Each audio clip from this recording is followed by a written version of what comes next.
Marcus Savage asks, what's the main thing that motivates you to promote atheism? And it's kind of the flip side of a question that I've received a lot of times, from a lot of Christians who might ask, why do atheists spend so much time talking about a God that they don't even believe exists? And I actually do have a few reasons that I'm so active about promoting atheism. So let me run through some of the big reasons I continue to push atheism out there, and why it means so much to me. I see the harm that religion does to a lot of people that I care a lot about. I see the harm that it does to children. I see the harm that religion does to gay people, lesbians. I see the harm it does to women. And obviously, I'm not talking about all religion, and I'm not talking about all religious people, but I think it's pretty apparent that a lot of the social issues in our country are kind of steered by religion. If you took religion out of the mix, it's not that everything would be okay, but it would definitely, I think, put an end to a lot of the debates we tend to have now. Just again, taking gay rights alone, if you pull religion out of the mix, there's just no good reason to say, I want to discriminate against other people. But apparently when you throw the Bible back into the mix, apparently everyone flips out and says, now you're taking away my religious freedom. Now you're making me go against my religious conscience because I have to be nice to gay people. No, if you take religion out of there, those people don't have an argument anymore. And if they do, it's going to be the worst argument you've ever heard. I promote atheism because I care about critical thinking. And there's a lot of aspects to that beast. I mean, there's a lot of people who believe in ghosts and tarot cards and horoscopes and the Loch Ness Monster and Bigfoot and stuff. But I think God is the head of the beast. And I think if you can convince people that God doesn't exist, you have a much easier chance of toppling over the rest of those dominoes. If you can convince people that the one supernatural thing that pretty much everyone does believe in is not worth believing in, maybe they'll stop believing in all the other forms of pseudo-science and mythology and basically just untestable, untrue, unverifiable things as well. I care about critical thinking as a human, as a teacher, and certainly as an atheist too.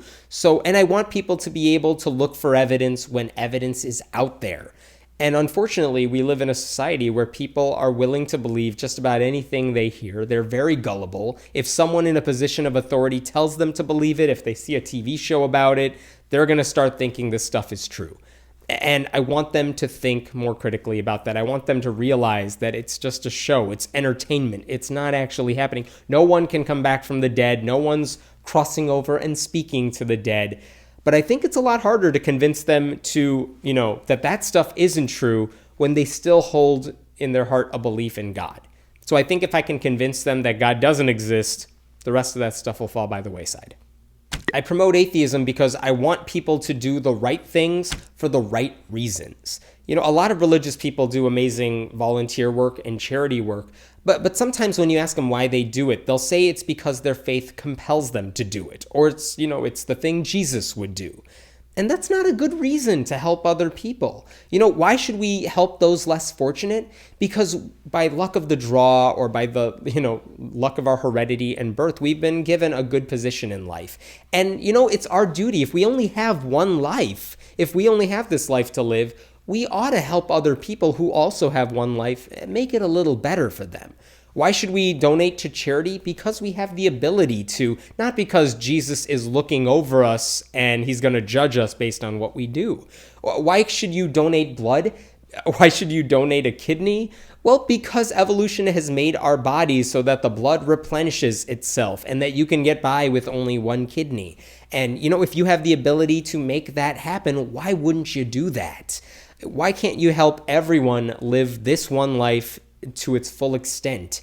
You don't need a supernatural reason to do any of those things. There are so many good reasons that are already out there to help others or become an organ donor or do volunteer work. So I want people to do good things for good reasons, not just do good things because the Bible told them to do it or compelled them to do it. I promote atheism because I don't want people wasting this life because they're preparing for the afterlife. There are so many more books to read than just the one book. There are so many better things you could be doing with your time, more productive things you could be doing than praying or going to church. And, if you're a priest or a nun, there are so many better ways to live your life, I think, than to just be abstinent the whole time. And again, these are personal decisions, and I hope you come to them for the right reasons. And I'm not going to, stop you from living your life as you want to. But I think a lot of people out there, choose to take certain actions because they think it's going to please God or because they think it's going to benefit them after they're dead. If you don't believe there's an afterlife, if you think once you're dead, this is it, you don't want to waste your time here on earth. You want to make the most of it. And I see a lot of people that spend their life, in ways that I think they believe they would be wasting it if they didn't believe in God. And I want them to stop doing those things and do things that make them happy, not push them aside because they think Jesus is going to shed a tear if they do those activities. I know it sounds arrogant for me to say this, but this is one of the few areas of my life where I really believe I'm right and just about everyone around me is wrong. And by the way, I know a lot of religious people would say the exact same thing the other way around. So the arrogance is on them too. But this is probably the first decision I made to not believe in God. It's probably the first decision I made that was radically different from the views of my parents, the views of my community, and I figured it out on my own. And it was such an empowering thing to me to be able to figure that out and embrace that and take on that identity as my own. And I want to give other people that opportunity. I want to help them discover that for themselves, especially if they feel trapped, in a family or a community where they don't think they're allowed to think outside the box. They don't think they're allowed to think differently from what everyone else believes.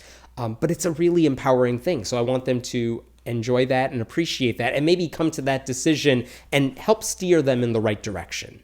So that's why I make these videos. That's why I keep writing on my blog. It's not because I have because I win any points if you become an atheist, but I feel like atheism has empowered me. It's made me look at my life in a totally different way than I did from when I was religious.